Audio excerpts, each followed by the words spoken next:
গল্প হলেও সত্যি, কিংবা বলতে পারেন সত্যি হলেও গল্প। উত্তর কলকাতার বনেদি পাড়ার মাধব চাটুর্যের বাড়িতে ঠাঁই হয়েছিল প্রত্যন্ত গ্রাম থেকে চাকরি খুঁজতে আসা গণেশ গুছাইতে, ওরফে গনসার। জুতোর সুপতলা ছিঁড়ে চাকরি না জুটলেও মিলেছিল কোমল হৃদয় মাধব কাকার 3 পুরুষের ভিটের সামনের 4.5 x 8 ফুটের এই রোয়াকটা। স্বল্প শিক্ষিত গনসাকে এ পাড়ার সবাই গণা নামে বেশি চেনে, গণা গণা কাকা ইত্যাদি। এক ফালিয়ে চায়ের দোকানটাই তার সংসার, তার অফিস, তার সংসদ, তার বিশ্ববিদ্যালয়, আর আর আর ওর অতীত, বর্তমান এবং ভবিষ্যৎ, মোটমাট ওর বেঁচে থাকা। গত 30 বছরের অম্লমধুর অভিজ্ঞতায় গনসা একটা জিনিসই বুঝেছে, চায়ের কাপের চারপাশ যত না তর্কের তুফান তোলে, খোদ সংসদেও বোধহয় অতটা ওঠে না। বড় রাস্তার বাইলেনে রোজ সকালে গনার দোকানে মানুষের আনাগোনা, ওই ওর মধ্যেই ওঠানামা তার জীবন আর জীবিকার সাপ মইয়ের লুডো খেলা। গনসার দোকানে 3 জন মানুষের নিয়ম করে হাজিরা পড়বেই। গনসা কোনো দলের ছত্রছায়ায় বেড়ে ওঠা মানুষ নয়। নিজের ভোট নিজেই দেয়, নিজের স্মার্টফোনেই খবর দেখে, বাজার করতে বেরোলে জিএসটি দিয়ে মাল কেনে, আর দিন আনা দিন খাবার সংসার চালায়। মানে সে এ সমাজের ঠিক সেই মানুষটা যার নামে সবচেয়ে বেশি সম্ভব রাজনীতি হয়, অথচ যার কথা সবচেয়ে কম সম্ভব শোনা হয়। অর্থাৎ সে ছাপোষা জনতা। এই যে যিনি এলেন, ইনি শিশিরদা। শিশিরদাকে দেখলেই বুঝবেন তিনি যতটুকু বলবেন ততটুকুতেই আসর গরম হয়ে যাবে। ওর মতে দেশের শক্তি তার সংবিধান, গণতন্ত্র আর বৈচিত্র্যের মধ্যে। আসলে তিনি ডানপন্থী, সোজাসাপটা কংগ্রেসের সমর্থক। ইতিহাস টেনে আনতে ভালোবাসেন, কখনো কখনো এমন সব তথ্য বলেন যে সত্যি আর মিথ্যে খুঁজতে বাকিরা মোবাইল দেখতে বাধ্য হন। এইবার ইনি এলেন, বিশ্বদা, বিশ্বজিৎ সরকার। দেখলেই মনে হবে সব জানতা। একসময় বাম ছাত্র রাজনীতি করতেন, এখন বই পড়েন, খবর খোঁজেন, পরিসংখ্যান ঘাটেন। ওর মতে দেশের সবচেয়ে বড় সমস্যা ধর্ম নয়, বেকারত্ব আর বৈষম্য। কর্পোরেট পুঁজিবাদ আর ক্ষমতার বিরুদ্ধে কথা বলাই যেন তার নেশা। ইনি হলেন সুব্রত দা, পদবী শাসমল, সুব্রত শাসমল। ইনি মনে করেন দেশকে এগিয়ে নিয়ে যেতে শক্তিশালী নেতৃত্ব দরকার। প্রধানমন্ত্রী নরেন্দ্র মোদীকে তিনি শুধু নেতা নন, পরিবর্তনের বিমূর্ত প্রতীক বলে মনে করেন। বিজেপির সমালোচনা শুনলেই ও রক্ত টকবক করে ফুটতে ফুটতে আমেরিকান কোয়ার্টার হর্স হয়ে ওঠে। তবে এই সুব্রতদার মনটা কিন্তু এমনিতে খুব একটা খারাপ নয়, শুধু যুক্তিতে কাউকেই 1 ইঞ্চিও জায়গা ছাড়তে না ছোট। 3 জন মানুষ, সঙ্গে গনসা, মানে ওকে নিয়ে 4 জন। 4 জনের 4টে আলাদা মতাদর্শ, 4টে আলাদা পৃথিবী। এখানে তর্ক হয়, ঝগড়া হয়, গলা চড়ে, রাগ হয়, কিন্তু দিনের শেষে চায়ের কাপটা ঠুকে সবাই আবার একসঙ্গে হাসতে হাসতে বাড়ি ফিরে যায়। একটা জিনিস তাদেরকে এক করে রেখেছে, এই চায়ের দোকান, গনসার চায়ের দোকান, বা বলতেই পারেন চায়ে পে মোহাব্বত।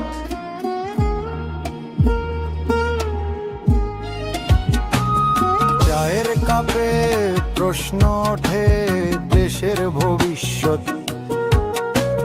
মুখোশ খুলে সত্যি বলে চায়ে পে মোহব্বত।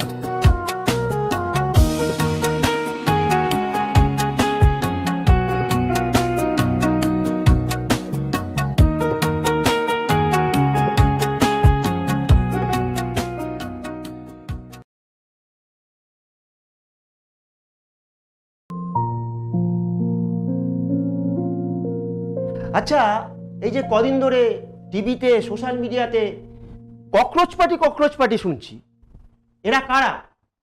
আরে তেলাপোকাদের তো জুতোর তলায় টিপলেই প্যাট, সেখানেই শহীদ। ওরে গনা, ওটা তেলা পোকা বা আরশোলা নয় রে মূর্খ, ককরোচ জনতা পার্টি। তোর ওই সোশ্যাল মিডিয়া থেকে বেরোনো ভুইপোর এক পিস দল, বুঝলি? বোঝো কাণ্ড, কোনো দল আবার মোবাইল ফোন পুড়ে বেরোয় নাকি? আরে আমাদের সময় তো পার্টি মানে দেয়াল লেখন, মাইক, মিছিল, পোস্টার। वक्त बदल गया रे गनसा। এখন এক একটা hotcake reels Instagram post viral হলে তখন লাখো লাখো ভিউয়ার্সের মাধ্যমে সারা পৃথিবীতে পৌঁছে যায়। চিনলে জানলে ভিউয়ার্স বাড়লেই যে আন্দোলন হবে সেটা কিন্তু নয় বস। শুনলাম দিল্লিতে নাকি ইয়াব বড় আন্দোলন হবে, তারপর তো 7 দিন সবাই দিয়ে সবাই চলে গেল। এই প্রশ্নটাই তো এখন সবাই করছে, এত বড় দাবি, এত বড় আন্দোলন, হঠাৎ 7 দিনে আলটিমেটাম দিয়ে চলে গেল। মেটাম? এই আলটিমেটাম মানে? ডিম সিদ্ধ। ডিম সেদ্ধ? মানে সরকারকে সময় দেওয়া হয়েছে রে মূর্খ। তাই বলো। আমি ভাবলাম বোধহয় ডোনাল্ড ট্রাম্প নয়তো কোনো অন্য ট্রাম্প কোম্পানি এসেছে।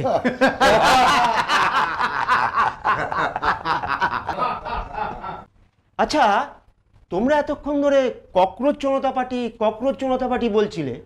আচ্ছা, এই আরশোলার জন্মটা হলো কি করে? বিতর্কিত এক মন্তব্য থেকে এই ঘটনার সূত্রপাত।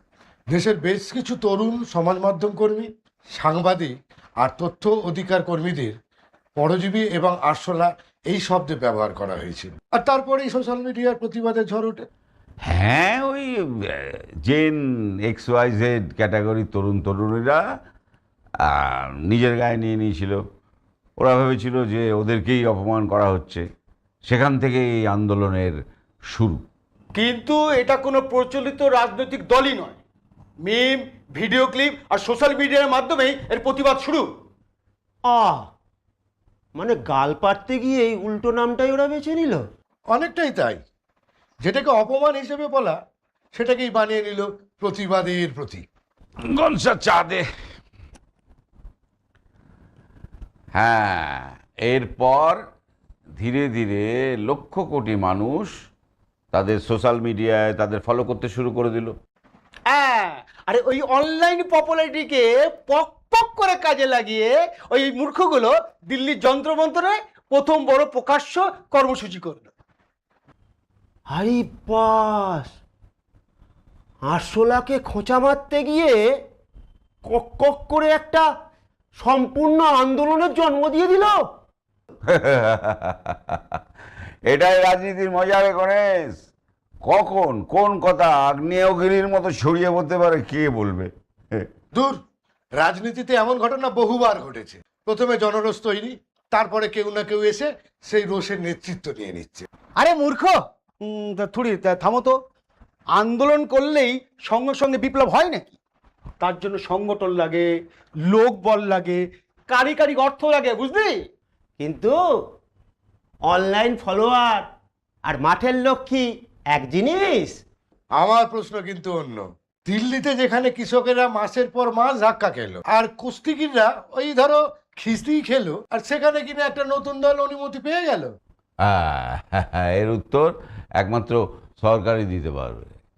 যেদিন অভিজিৎ দীপকে দিল্লি বিমানবন্দরে নামলো, আর দিল্লির বিড়ি দেন একটা, দিল্লির আইন শৃঙ্খলার ইতিহাস যারা জানে তারা জানে যে দিল্লির বুকে বা যন্তর মন্তরে আন্দোলনের অনুমতি পেতে তোমাদের ভাষায় কতটা পক পক মেহনত করা হয়। মূর্খ, সরি, অনুমতি মানেই ষড়যন্ত্র নয় রে পাগলা। কিন্তু প্রশ্ন তো উঠবেই। হ্যাঁ, প্রশ্ন কি উঠবে? সাধারণ মানুষ তো তুলনা টানবেই ভাই।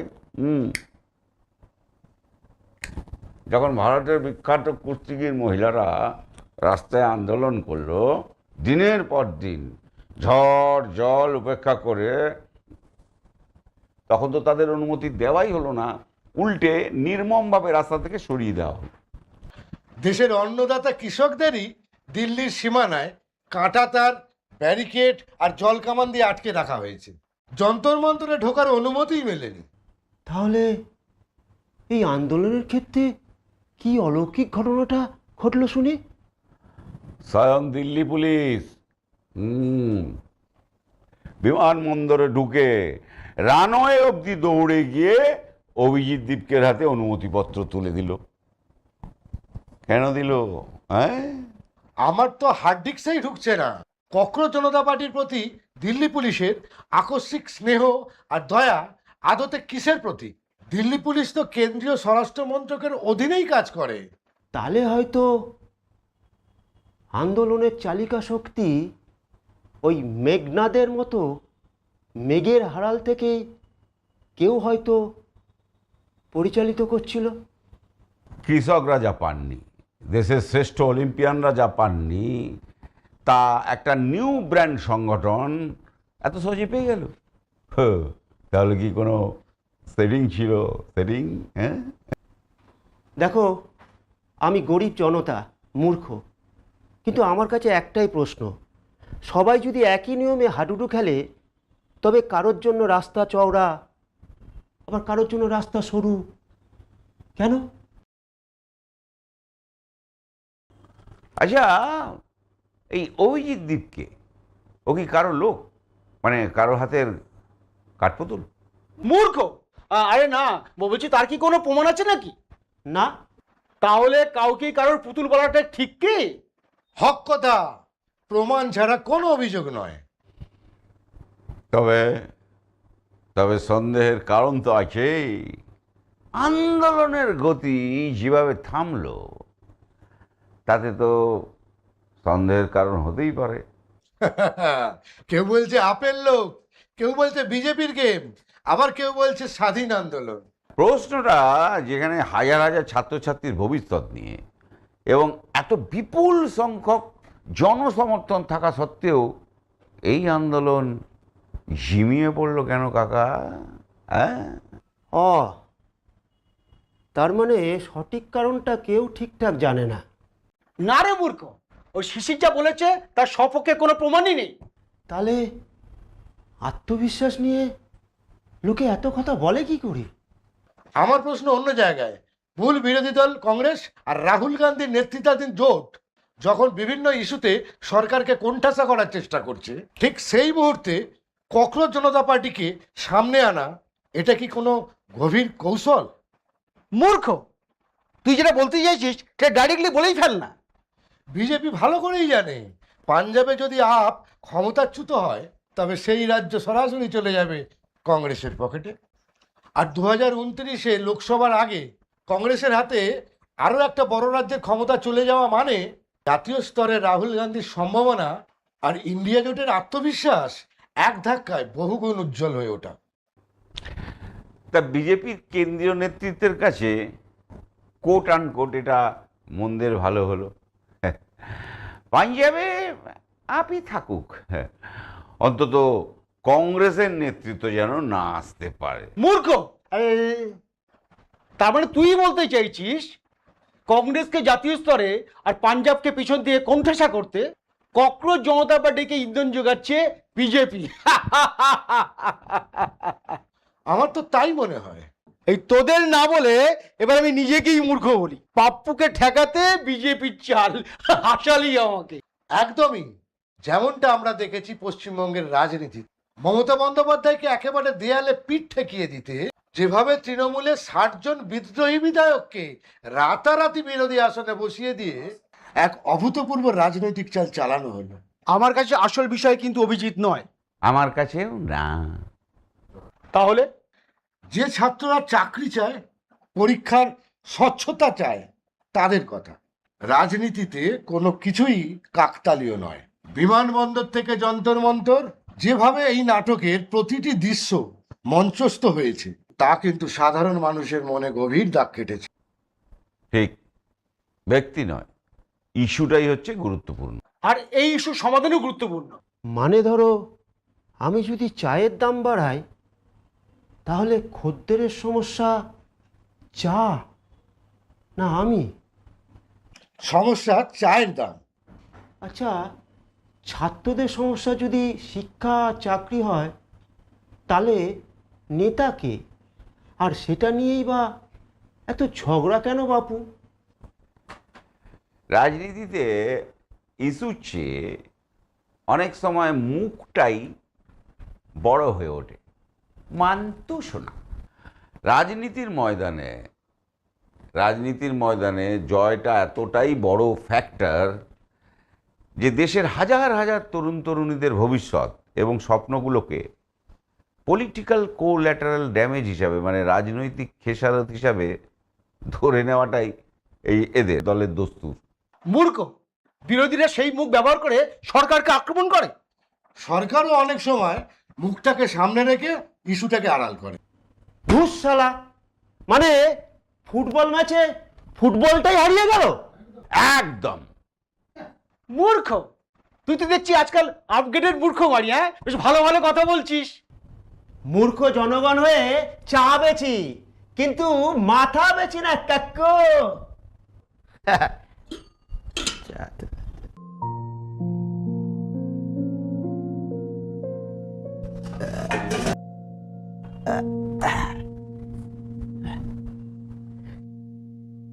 আমি একটা কথা বুঝলাম, কি? অভিজিৎ কার লোক সেটা হয়তো কদিনের মধ্যেই জানা যাবে। হতেই পারে, যদি এই আন্দোলনের জন্ম কোনো সততা থেকে না হয়ে স্রেফ 2027-এর পাঞ্জাব বাঁচানো কিংবা 2029-এর লোকসভা নির্বাচনে কংগ্রেসকে রোখার এক ব্যাকডোর স্ক্রিপ্টেড নাটক হয়ে থাকে, তাহলে এদেশের যুব সমাজ আগামী দিনে কার উপর ভরসা রাখবে? ন্যায়ের দাবিতে এরা যখন রাস্তায় নামবে, তখন কি আমরা এটা ভাববো যে এদের আবেগকে কোনো রাজনৈতিক মাফিয়ারা টাকা দিয়ে কিনে নিয়েছে? মূর্খ, এটা ভুল প্রমাণিত হবেই। কিন্তু ছাত্রদের ভবিষ্যৎ নিয়ে যে প্রশ্ন উঠছে সেটা যেন না হারিয়ে যায়। সেটাই আসল কথা। সেটাই গণতন্ত্রের কথা, সেটাই দেশের কথা। দেখো, আমরা গরিব চাওলা, বড় বড় রাজনীতি বুঝি না, কিন্তু একটা জিনিস বুঝি, নেতা আসবে যাবে, দলও আসবে যাবে, কিন্তু ছাত্রদের ভবিষ্যৎ নিয়ে যদি খেলা হয় তাহলে হারবে এই পুরো দেশ। তাই কাউকে অন্ধভাবে বিশ্বাস করার আগে প্রশ্ন করুন, কাউকে ঘৃণা করার আগেও প্রশ্ন করুন, কারণ গণতন্ত্রের শেষ শক্তি নেতা নয়, প্রশ্ন করা মানুষ।